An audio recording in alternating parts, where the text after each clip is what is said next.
First, we must refer to the definition of the Egyptian commercial law. As we said before, the domain of application of the Egyptian business law is number 1, the Commercial Act, number 2, the merchant. We finished the lectures concerning the Commercial Act and we will begin with the merchant. Merchants are the person of the commercial law. The merchant can be a physical person, which means a sole trader like businessman or woman, and also can be a legal status like company or corporation. According to the provision number 10 of the Egyptian commercial law, the merchant is number 1, every natural person who exercises one of the commercial acts mentioned by the legislator in Article 4, 5, and 6 of the mentioned law professionally on his name and behalf. Number 2, every company that take any form of the legal forms of the company mentioned in the law of companies in Egypt, the law number 159 of the year 1981, even if the purpose of the establishment of the company was a civil purpose, like a company working in the field of agriculture. So the trader must exercise the commercial act in a professional way on his name and behalf, and he must have the capacity to exercise the commercial act. So the conditions of acquiring the quality of merchant are: number 1, the professionalism; number 2, the independence; number 3, the capacity of making an exercise related to the commercial law. The first condition of acquiring the quality of merchant is the professionalism. In order to understand the meaning of professionalism, we must distinguish between the sole trader and the legal status. Concerning the sole trader, the person must practice one of the economic activities mentioned in Article 4, 5, and 6 as the main way of earning his living, as the essential profession that he makes in life. Concerning the legal status, it must be a managerial and financial well-structured firm working in the field of providing the market with a good or a service in a professional way, which means in a repetitive and continuous way.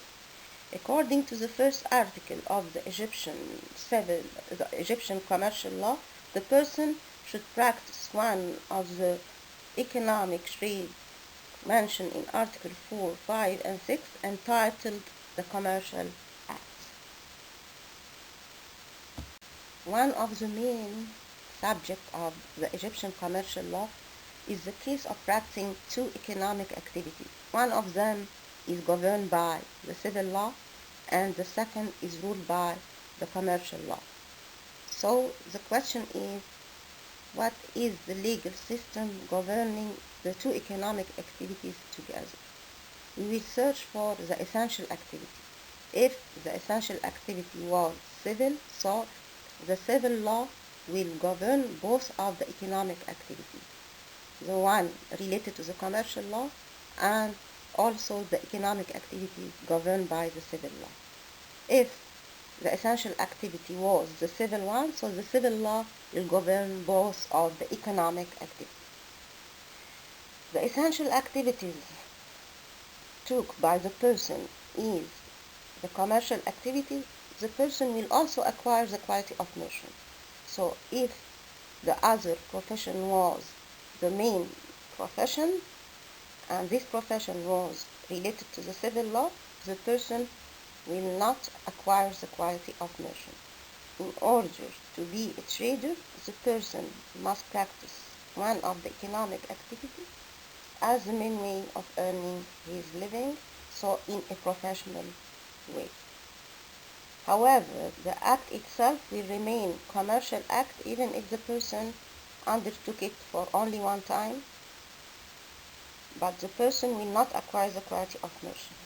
So in order to acquire the quality of merchant, he must exercise this act in a repetitive and continuous way as the main way of earning his living. This act, in case of being a unilateral commercial act, will be governed by the Egyptian commercial law according to Article 4. However, the person will not acquire the quality of merchant, as we mentioned before, unless he is undertaking this activity as the main way of earning his living. In order to realize the condition of habitual profession, it is enough that the person undertake some of the commercial activity repetitively and systematically, and as we said before, it must be the main way of earning his living. The evidence of the professionalism. The proof of professionalism is an objective matter from the competence of the judge of merits. He is not ruled by any control of the Court of Cassation in Egypt. So it is an ultimate power of the judge of facts. Also, the judge must prove that the person is practicing one of the economic activities mentioned by the legislator in Article 4, 5, and 6 in a repetitive and continuous way as the main way of earning his living, and that he undertook this activity in an independent way on his name and behalf. Logically, the topic of the professionalism will be all the economic activities mentioned by the legislator in Article 4, which mean the operation of buying for the reason of sale, the operation of renting of movables for the purpose of re-rent, and also the procedures of making companies in Egypt, and at last the operation of commercial navigation, and also the operation mentioned by the legislator in Article 5, which means the professional commercial acts like industry and banking operation. We mean by the form of the trade the case of two persons practicing the trade. One of them appears to the public as the trader and the second is anonymous. So the presumption is that we got two persons. One of them exercises all the commercial acts, and the person thinks that he is the owner of the capital working in the trade, but this is not the truth. The truth is there is another person anonymous and hiding behind the first person who appeared to the public. According to the article number 18 of the Egyptian business law, the quality of merchant in this case is acquired by the person who practices the trade expressly and also by the anonymous person. The illegal commerce.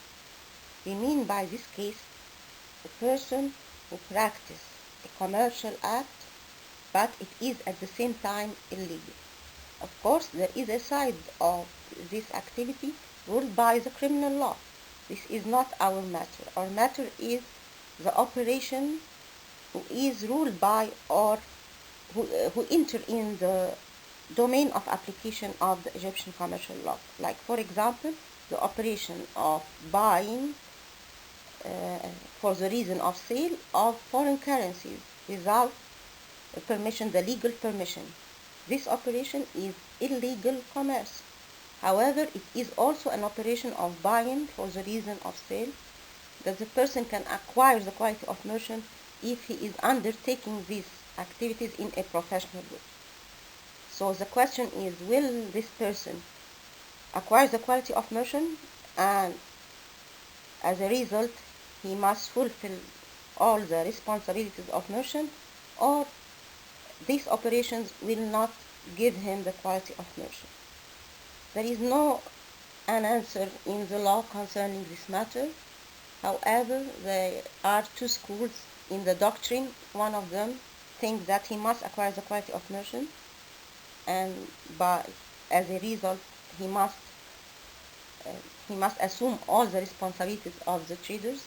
And the second school of doctrine thinks that the merchant is an honest work, and that the person who practices this work mustn't be a person who practices illegal trade.